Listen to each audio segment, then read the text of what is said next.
அனைவருக்கும் வணக்கம். நான் படித்து ரசித்த கதையை நீங்களும் படித்து கேட்டு மகிழுங்கள். கதை பிடித்திருந்தால் அனைவருக்கும் பகிருங்கள். சாவித்திரிக்கு 27 வயது. நல்ல குணம், பணிவு, பொறுமை, குடும்ப பொறுப்புணர்வு என்று ஒரு பெண்ணுக்கு இருக்க வேண்டிய எல்லா நல்ல குணங்களும் அவளிடம் இருந்தன. படித்தவள். வீட்டின் சூழ்நிலையை புரிந்து கொண்டு சிறு சிறு வேலைகள் செய்து பெற்றோருக்கும் உதவியாக இருந்தாள். ஆனால் அவளது நல்ல குணங்களை எல்லாம் யாரும் பார்க்கவில்லை. எல்லாருடைய பார்வையும் ஒரே விஷயத்தின் மீதுதான் இருந்தது, வரதட்சணை. கடந்த 5 ஆண்டுகளில் 15க்கும் மேற்பட்ட மாப்பிள்ளை வீட்டார் அவளை பெண் பார்த்துவிட்டு சென்றிருந்தனர். ஒவ்வொரு முறையும் சாவித்திரியின் வீட்டில் சிறிய நம்பிக்கை பிறக்கும். அம்மா விசாலாட்சி காலை முதலே பலகாரம் செய்வார். அப்பா சந்திரன் கடன் வாங்கியாவது வீட்டை சுத்தம் செய்து அலங்கரிப்பார். சாவித்திரி வெட்கத்தோடு புடவை கட்டி கொண்டு காஃபி எடுத்துக்கொண்டு வருவாள். பெண் பார்க்க அழகா லட்சணமா இருக்காங்க, குணமும் பிடிச்சிருக்கு என்று ஆரம்பிக்கும் பேச்சு சில நிமிடங்களில் வேறு திசைக்கு போய்விடும். எவ்வளவு நகை போட முடியும்? வரதட்சணை எவ்வளவு தருவீங்க? அந்த ஒரு கேள்வி வந்தாலே சாவித்திரியின் அப்பா சந்திரனின் முகம் வாடி போய்விடும்.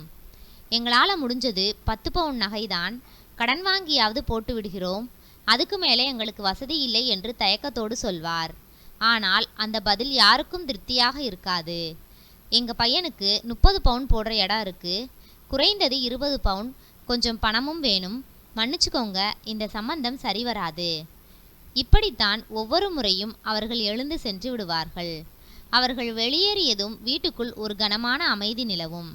சாவித்திரியின் அம்மா விசாலாட்சி சமையலறைக்குள் சென்று யாருக்கும் தெரியாமல் கண்ணீர் விடுவார். சந்திரன் வெளியே திண்ணையில் தலைகுனிந்து அமர்ந்திருப்பார். இதற்கெல்லாம் காரணம் தான் தான் என்று நினைத்து சாவித்திரி தனது அறைக்குள் சென்று அமைதியாக அழுது கொண்டிருப்பாள். இப்படியே 5 வருடங்கள் கடந்துவிட்டன. ஒவ்வொரு மாப்பிள்ளையும் தட்டி போகும்போதும் சாவித்திரியின் வயதும் பெற்றோரின் கவலையும் ஒன்றாக அதிகரித்து கொண்டே இருந்தது. இப்போது அவளுக்கு 27 வயது. தனக்கும் ஒரு நல்ல கணவர் கிடைக்க வேண்டும், அன்பான குடும்பம் அமைய வேண்டும், குழந்தைகளை பெற்றுக்கொள்ள வேண்டும் என்று சிறு சிறு கனவுகளை மனதில் சுமந்தபடியே ஒரு நாள் என் வாழ்க்கையும் மாறும் என்ற நம்பிக்கையை மட்டும் விட்டுவிடாமல் சாவித்திரி அமைதியாக காத்து கொண்டிருந்தாள். இன்னொரு பக்கம் மதியரசனின் வாழ்க்கை 2 வருடங்களுக்கு முன்பே தலைகீழாக மாறியிருந்தது. அவனுக்கு திருமணமாகி 1 வருடம் கூட ஆகவில்லை. மனைவி கர்ப்பமாக இருந்த நாட்களில் அவளை பார்த்து கொள்வதிலேயே அவன் முழு கவனத்தையும் செலுத்தினான். குழந்தை பிறக்கும் நாள் இருவரின் வாழ்க்கையிலும் மிகப்பெரிய சந்தோஷமாக இருக்கும் என்று நினைத்திருந்தான். ஆனால் விதி வேறு முடிவு செய்திருந்தது. ஆண் குழந்தை பிறந்த சில மணி நேரங்களிலேயே உடல்நலக்குறைவு காரணமாக அவனது மனைவி உயிரிழந்தாள்.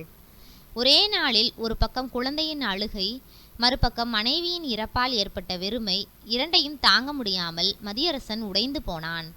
அதன் பிறகு தனது உலகமே அந்த குழந்தைதான் என்று நினைத்து வாழ ஆரம்பித்தான். தாயில்லாமல் வளர்ந்த குழந்தையை மதியரசனின் அம்மாவும் அப்பாவும் சேர்ந்து பார்த்து கொண்டனர். வேலைக்கு சென்று வந்த பிறகு குழந்தையை தூக்கி கொண்டு விளையாடுவதுதான் மதியரசனின் ஒரே ஆறுதல். காலங்கள் நகர்ந்தது. உறவினர்கள் அனைவரும் ஒரே பேச்சைத்தான் பேச ஆரம்பித்தனர். மதி, உனக்கு இன்னும் வயசாகல, ஒரு கல்யாணம் பண்ணிக்கோ, இந்த குழந்தைக்கு ஒரு அம்மா வேணும், நீயும் தனியா எவ்வளவு நாள் தான் இருப்ப என்பார்கள். ஆனால் மதியரசன் உறுதியாக மறுத்து விடுவான். எனக்கு இன்னொரு கல்யாணம் வேண்டாம், என் பையனை நல்லபடியா வளர்த்தா போதும் என்பான். இப்படியே 2 ஆண்டுகள் கடந்துவிட்டன. குழந்தைக்கு 2 வயது ஆனது. அது குறும்பு செய்யும் வயது. நாள் முழுவதும் ஓடி விளையாடும். சாப்பிட வைப்பது முதல் தூங்க வைப்பது வரை ஒருவரின் முழு கவனமும் குழந்தைக்கு தேவைப்படும். வயதான பெற்றோரால் அந்த குழந்தையை முழுமையாக பார்த்து கொள்வது மிகவும் சிரமமாகிவிட்டது. ஒரு நாள் இரவு குழந்தையை தூக்கி கொண்டு தூங்க வைத்து கொண்டிருந்த மதியரசனிடம் அவனது அம்மா சிவகாமி மெதுவாக கேட்டார், உன்னால இப்படியே எவ்வளவு நாள் தான் இருக்க முடியும்? இந்த குழந்தைக்கு அம்மாவோட அன்பு கிடைக்கணும், அதுக்காகவாவது நீ இன்னொரு கல்யாணம் பண்ணிக்கோ என்றார் சிவகாமி. மதியரசன் அமைதியாக யோசித்தான். தனக்காக அல்ல, தன் மகனுக்காக. சில நாட்கள் கழித்து சரி என்றான். உடனே வீட்டார் புரோக்கரிடம் வரன் பார்க்க சொன்னார்கள். சில நாட்களில் புரோக்கர் ஒரு ஜாதகத்தை கொண்டு வந்தார். பொண்ணு பேரு சாவித்திரி, நல்ல குணம், இதுவரைக்கும் கல்யாணம் ஆகல, ஏழை குடும்பம், வரதட்சணை கொடுக்க முடியாததால் தான் இவ்வளவு நாளும் கல்யாணம் தள்ளி போயிடுச்சு என்றார். மதியரசனின் பெற்றோரும் ஒருவரை ஒருவர் பார்த்து கொண்டனர். நமக்கு வரதட்சணை எதுவும் வேண்டாம், நல்ல மனசுள்ள பொண்ணா இருந்தா போதும், இந்த குழந்தையை அன்பா பார்த்துக்கிட்டா அதுவே பெரிய விஷயம் என்று கூறினார்கள். மதியரசனும் ஒப்புக்கொண்டான். எந்த வரதட்சணையும் வேண்டாம், அவங்களுக்கு எந்த சுமையும் கொடுக்காதீங்க என்றான். இந்த செய்தி சாவித்திரியின் வீட்டிற்கு சென்றபோது அவளது பெற்றோரால் நம்பவே முடியவில்லை. வரதட்சணை வேண்டாம்னு சொல்றாங்க, மாப்பிள்ளை நல்ல வேலை பார்க்கறாராம், கை நிறைய சம்பாதிக்கிறாராம், வசதியான குடும்பம், இதைவிட நல்ல வரன் நமக்கு கிடைக்குமா என்று மகிழ்ச்சியுடன் பேசிக்கொண்டனர். ஆனால் அந்த மகிழ்ச்சி சாவித்திரியின் முகத்தில் மட்டும் இல்லை. மாப்பிள்ளை ஏற்கனவே திருமணமானவர், 2 வயது குழந்தைக்கு அப்பா. இந்த உண்மையை கேட்டவுடனே அவளது கண்கள் கலங்கின. அம்மா, எனக்கு இந்த கல்யாணம் வேண்டாம், என் வாழ்க்கையை இப்படி தொடங்கணும்னு நான் ஒரு நாளும் நினைக்கல என்று அழுதபடியே கூறினாள். அவளது அம்மா கண்ணீரை அடக்கி கொண்டு அவளது கையை பிடித்தார். எங்களால் முடிஞ்ச அளவுக்கு எல்லா இடத்துலையும் பார்த்துட்டோம், உனக்காக 5 வருஷமா காத்திருக்கோம். இந்த மாதிரி நல்ல மனசுள்ள குடும்பம் இனிமேல் கிடைக்கும்னு எங்களுக்கு தோணலை. உன் வாழ்க்கை நல்லா இருக்கணும்னு தான் நாங்கள் நினைக்கிறோம். சந்திரன் மெதுவாக கூறினார். அந்த குழந்தைக்கு ஒரு அம்மா தேவை, உனக்கும் ஒரு நல்ல வாழ்க்கை தேவை. இதைவிட நல்ல வாய்ப்பு நமக்கு வராது என்றார். பெற்றோரின் கண்ணீரையும் அவர்களின் இயலாமையும் பார்த்த சாவித்திரி நீண்ட நேரம் அமைதியாக இருந்தாள். இறுதியில் தனது விருப்பத்தை மனதுக்குள் புதைத்து கொண்டு மெதுவாக தலையசைத்தாள். உங்களுக்கு எது சரின்னு தோணுதோ அதையே செய்யுங்க. சில வாரங்களுக்கு பிறகு எளிமையான முறையில் உறவினர்கள் முன்னிலையில் மதியரசனுக்கும் சாவித்திரிக்கும் திருமணம் நடைபெற்றது. புதிய வாழ்க்கையை தொடங்க இருவரும் மணமேடையில் அமர்ந்திருந்தாலும் அந்த மேடையில் புன்னகையை விட பொறுப்புகள் தான் அதிகமாக இருந்தன. சாவித்திரி தனது கணவரின் கையை பிடித்தாள். அதே நேரத்தில் தெரியாமலேயே 2 வயது குழந்தையின் வாழ்க்கை பொறுப்பையும் தன் கைகளில் ஏற்றுக்கொண்டாள். திருமணம் முடிந்து சாவித்திரி முதன்முறையாக மதியரசனின் வீட்டிற்குள் காலடி எடுத்து வைத்தாள். வீட்டில் அனைவரும் அவளை அன்போடு வரவேற்றனர், ஆரத்தி எடுத்தனர். இனி இந்த வீட்டு மகள் நீதான் என்று மாமியார் பாசமாக சொன்னார். ஆனால் அந்த அன்பை ஏற்றுக்கொள்ளும் மனநிலையில் சாவித்திரி இல்லை. அவளது மனதில் என் வாழ்க்கை இப்படித்தான் அமைய வேண்டுமா என்ற கேள்விதான் ஓடிக்கொண்டிருந்தது. முதலிரவும் வந்தது. அந்த இரவு இருவரும் ஒரே அறையில் இருந்தாலும் 2 மனங்கள் வெவ்வேறு உலகங்களில் இருந்தன. சாவித்திரி தரையில் விரிப்பை போட்டு படுத்துக்கொண்டாள். கட்டிலில் படுத்துக்கோ என்று மதியரசன் மெதுவாக சொன்னான். இல்லை, எனக்கு இங்கேயே வசதியாயிருக்கு என்று அவள் சுருக்கமாக பதிலளித்தாள். அதற்கு மேல் அவன் எதுவும் பேசவில்லை. அந்த இரவு முழுவதும் இருவருக்கும் தூக்கம் வரவில்லை. அந்த வீட்டில் 2 வயது குழந்தை எப்போதும் அவளை சுற்றியே ஓடிக்கொண்டிருந்தது. முதல் நாளிலேயே குழந்தை அழுதபோது தூக்கி சமாதானப்படுத்தினாள் சாவித்திரி. குழந்தைக்கு சாப்பாடு ஊட்டுவது, குளிக்க வைப்பது, தூங்க வைப்பது என்று மெதுவாக அந்த பொறுப்புகள் அனைத்தும் அவள் தோளில் வந்து விழுந்தன. அவளும் எந்த குறையும் சொல்லாமல் அந்த குழந்தையை பார்த்து கொண்டாள். ஆனால் மதியரசனிடம் மட்டும் ஒரு தூரத்தை ஏற்படுத்தி கொண்டாள். தேவையான விஷயங்களை தவிர அவனிடம் அதிகம் பேசவில்லை. அவன் அருகில் வந்தாலே அமைதியாக விலகிச் சென்று விடுவாள். மதியரசனும் அவளை எந்த விதத்திலும் கட்டாயப்படுத்தவில்லை. அவளுக்கு இந்த திருமணத்தை ஏற்றுக்கொள்ள சிறிது காலம் தேவை என்பதை அவன் புரிந்து கொண்டான். ஒரே வீட்டில் கணவன் மனைவியாக இருந்தாலும் அவர்களுடைய வாழ்க்கை இன்னும் தொடங்காமலேயே இருந்தது. திருமணமான சில நாட்களுக்கு பிறகு ஒரு நாள் மதியம் வீட்டின் வாசலில் தபால்காரர் வந்து நின்றார். மதியரசன் பெயருக்கு பார்சல் வந்திருந்தது. மதியரசன் கையெழுத்து போட்டு பார்சலை வாங்கி கொண்டான். யார் அனுப்பியிருக்காங்க என்று சிவகாமி கேட்டார். தெரியலம்மா என்று சொல்லிக்கொண்டே அதை திறந்தான். அடுத்த நொடியே அவனது முகம் மாறிப்போனது. பார்சலுக்குள் ஒரு சிறிய வெல்வெட் பெட்டி இருந்தது. அதை திறந்ததும் ஆண்கள் விரலில் அணியும் அழகான ஒரு மோதிரம் இருந்தது. அதனுடன் ஒரு கடிதமும் இருந்தது. கடிதத்தின் முதல் வரியில் அன்பான மதியரசனுக்கு என்று எழுதப்பட்டிருந்தது. அதை பார்த்தவுடன் மதியரசன் அதிர்ச்சியில் உறைந்து போனான். அந்த நேரத்தில் அங்கே வந்த சாவித்திரி அவனது கையில் இருந்த மோதிரத்தையும் கடிதத்தையும் கவனித்தாள். என்ன அது என்று அமைதியாக கேட்டாள். மதியரசன் பதில் சொல்லாமல் கடிதத்தை மீண்டும் பார்த்து கொண்டிருந்தான். யார் அனுப்பியது என்று மீண்டும் கேட்டாள். அவன் மெதுவாக தலையசைத்தான். எனக்கே தெரியல என்றான். அவனது பதில் சாவித்திரிக்கு சந்தேகத்தை மட்டுமே ஏற்படுத்தியது. உண்மையிலேயே தெரியாதா, இல்லை என்னிடம் மறைக்கிறாரா என்று மனதிற்குள் எண்ணினாள். அந்த நாளிலிருந்து இருவருக்கும் இடையில் இருந்த சிறிய இடைவெளி இன்னும் பெரிதாக தொடங்கியது. மதியரசன் இயல்பாக பேச முயன்றாலும் சாவித்திரி மிகவும் ஒதுங்கியே இருந்தாள். வீட்டில் மாமியார் சிவகாமி மட்டும் அவளை மகளைப் போலவே பார்த்து கொண்டார். உனக்கு என்ன சாப்பிடணும் சொல்லுமா, இந்த புடவை உனக்காக வாங்கினேன், வேலை எதுவும் செய்யாதே, குழந்தையை மட்டும் பார்த்துக்கோ என்று அவளுக்கு தேவையான அனைத்தையும் கவனித்தார். மாமனாரும் மரியாதையாகவே நடந்து கொண்டார். அந்த வீட்டில் யாரும் அவளை ஒரு மருமகளாக நடத்தவில்லை, மகளாக நடத்தினார்கள். ஆனால் சாவித்திரியின் மனம் மட்டும் அந்த வாழ்க்கையை இன்னும் ஏற்றுக்கொள்ளவில்லை. குழந்தையிடம் மட்டும் அவள் உண்மையான பாசத்தை காட்டினாள். அந்த சிறுவன் அவளை அம்மா என்று அழைக்கத் தொடங்கிய போதும் அவளது மனதில் இருந்த வெறுமை மட்டும் குறையவில்லை. அதிலும் அந்த மர்மமான பார்சல், அதற்குள் இருந்த மோதிரம், அன்பான மதியரசனுக்கு என்று தொடங்கிய கடிதம், இந்த மூன்றும் அவள் மனதில் தினமும் ஒரு புதிய சந்தேகத்தை விதைத்து கொண்டே இருந்தன. இவருடைய வாழ்க்கையில் இன்னும் யாராவது இருக்கிறார்களா? அந்த பெண் யார்? ஏன் இந்த மோதிரத்தை அனுப்பினார் என்ற கேள்விகள் அவளை நிம்மதியாக இருக்க விடவில்லை. புதிய வாழ்க்கையை மகிழ்ச்சியாக தொடங்க வேண்டிய நேரத்தில் சாவித்திரியின் மனம் முழுவதும் சந்தேகமும் குழப்பமும் மட்டுமே நிரம்பி வழிந்தது. அந்த பார்சல் வந்து ஒரு வாரம் ஆன பிறகும் வீட்டில் இயல்பு வாழ்க்கை திரும்பவில்லை. மதியரசன் வழக்கம் போல் வேலைக்கு சென்று வந்தான். சாவித்திரி குழந்தையை பார்த்து கொண்டாள். மாமியார் வீட்டு பணிகளை கவனித்தார். வீட்டில் எல்லோரும் ஒன்றாக இருந்தாலும் ஒவ்வொருவரின் மனதிலும் ஒரு அமைதியற்ற நிலை இருந்தது. குறிப்பாக சாவித்திரி மதியரசனிடம் பேசுவதையே குறைத்து விட்டாள். அவன் எவ்வளவு விளக்கம் சொல்ல முயன்றாலும் அவள் கேட்க தயாராக இல்லை. ஒரு வாரம் கழித்து மதிய நேரத்தில் மீண்டும் ஒரு கொரியர் வாகனம் வீட்டின் முன் வந்து நின்றது. மதியரசன் பெயருக்கு பார்சல். அந்த வார்த்தையை கேட்டவுடன் வீட்டில் இருந்த அனைவரும் ஒருவரை ஒருவர் பார்த்து கொண்டனர். மதியரசனின் மனம் வேகமாக துடிக்க ஆரம்பித்தது. மறுபடியுமா? கையெழுத்து போட்டுவிட்டு பார்சலை வாங்கினான். இந்த முறை அதை திறக்கவே அவனுக்கு தயக்கமாக இருந்தது. அனைவரும் சுற்றி நின்றபடி பார்த்து கொண்டிருக்க மெதுவாக பார்சலை பிரித்தான். உள்ளே ஒரு சிறிய பரிசு பெட்டி இருந்தது. அதை திறந்ததும் அதற்குள் அழகாக வடிவமைக்கப்பட்ட சாவிக்கு போடக்கூடிய 5 கீச்செயின்கள் இருந்தன. அதை பார்த்த மதியரசன் முழுமையாக குழம்பி போனான். இது யார் அனுப்புறாங்க? அவனுக்கே புரியவில்லை. முதல் பார்சல் வந்தபோதே அதை அனுப்பியவரை கண்டுபிடிக்க முயற்சி செய்திருந்தான். கொரியர் அலுவலகத்திற்கு சென்று விசாரித்தான்.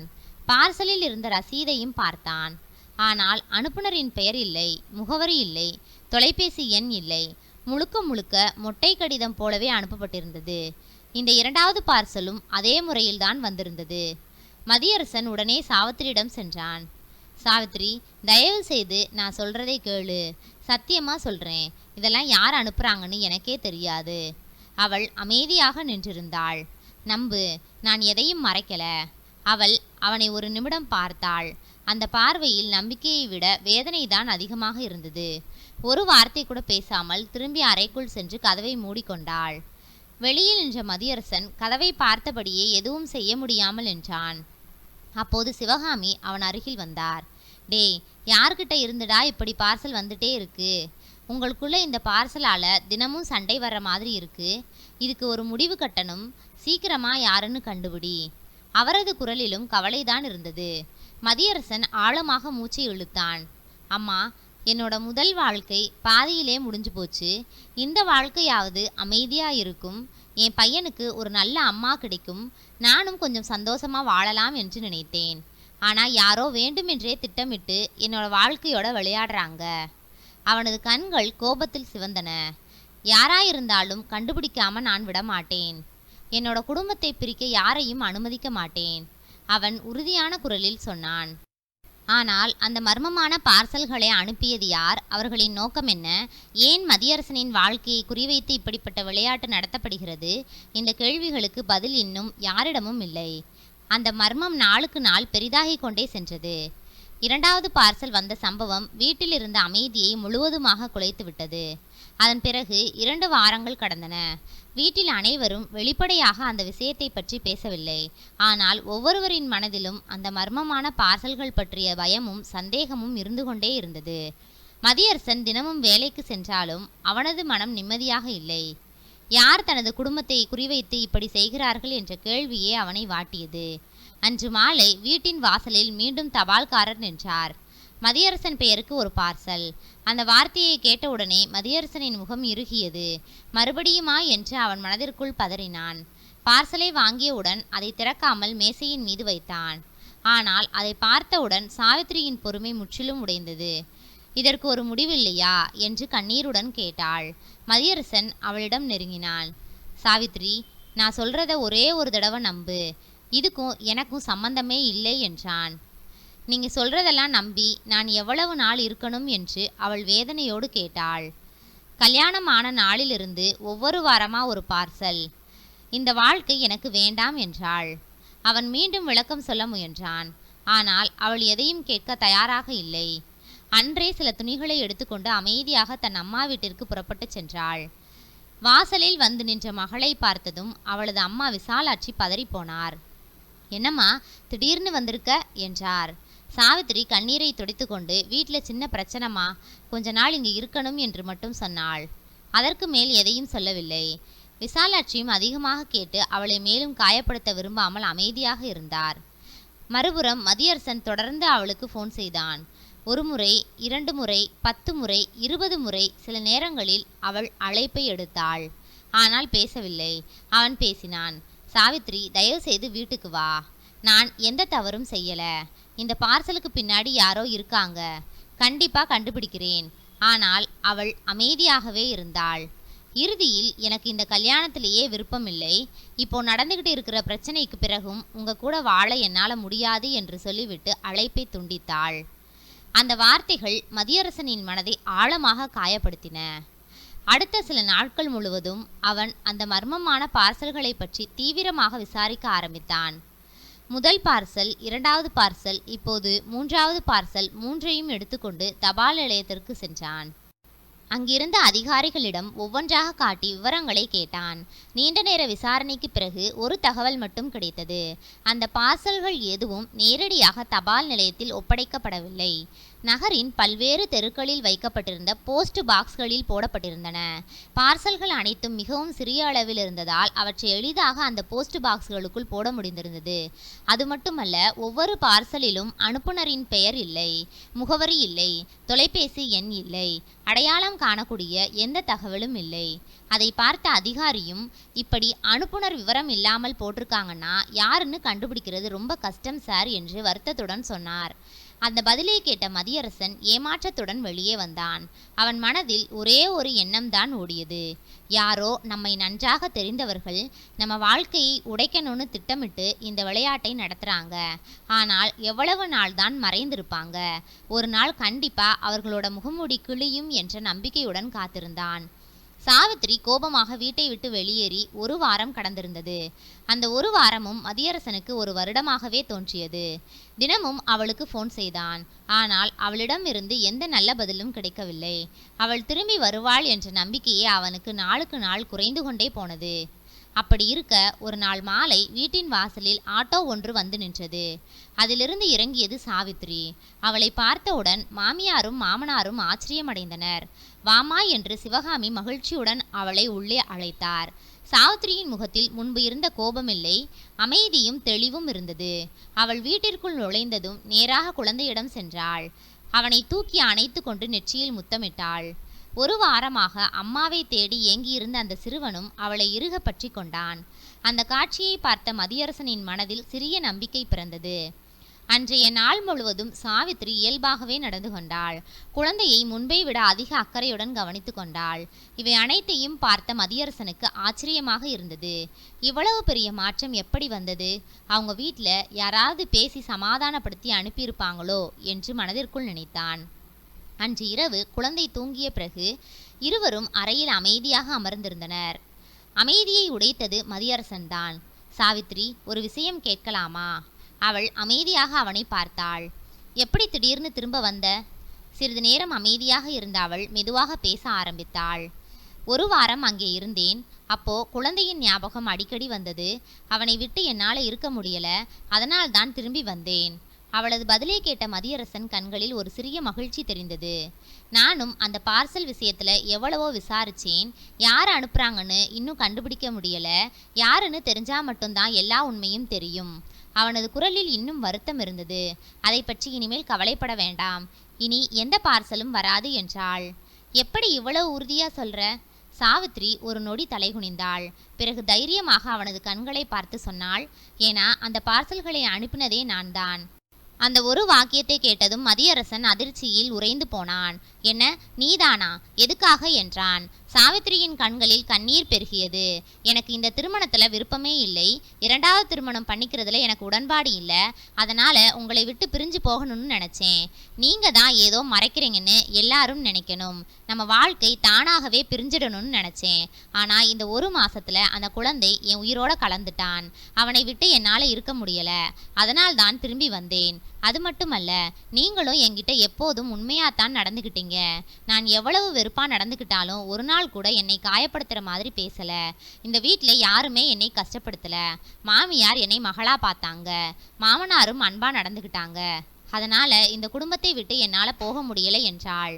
அவளது ஒவ்வொரு வார்த்தையும் மதியரசனின் மனதில் இருந்த பாரத்தை மெதுவாக இறக்கின. அப்பாடா, எப்படியோ இந்த பிரச்சனை நல்லபடியா முடிஞ்சிருச்சு. நீ என்னை புரிஞ்சுகிட்ட, அதுவே எனக்கு போதும் என்று சொல்லிவிட்டு கட்டிலில் படுத்து கொண்டான். சில நொடிகள் அறை முழுவதும் அமைதியாக இருந்தது. அடுத்த கணம் பின்னாலிருந்து சாவித்திரி மெதுவாக அவனை அணைத்து கொண்டாள். அந்த அணைப்பில் மன்னிப்பு இருந்தது, நம்பிக்கையும் இருந்தது, புதிய வாழ்க்கையை மீண்டும் தொடங்கும் உறுதியும் இருந்தது. மதியரசன் மெதுவாக அவளது கையை பிடித்தான். அந்த இரவு சந்தேகங்கள் அனைத்தும் முடிவுக்கு வந்தன. அவர்களுடைய திருமண வாழ்க்கை அன்றுதான் உண்மையாக ஆரம்பமானது. நன்றி. கதை பிடித்திருந்தால் லைக் பண்ணுங்க, ஷேர் பண்ணுங்க, சப்ஸ்கிரைப் பண்ணுங்க. உங்களுடைய கருத்துக்களை கமெண்ட் பாக்ஸில் தெரிவிக்கவும். தங்கள் ஆதரவிற்கு நன்றி.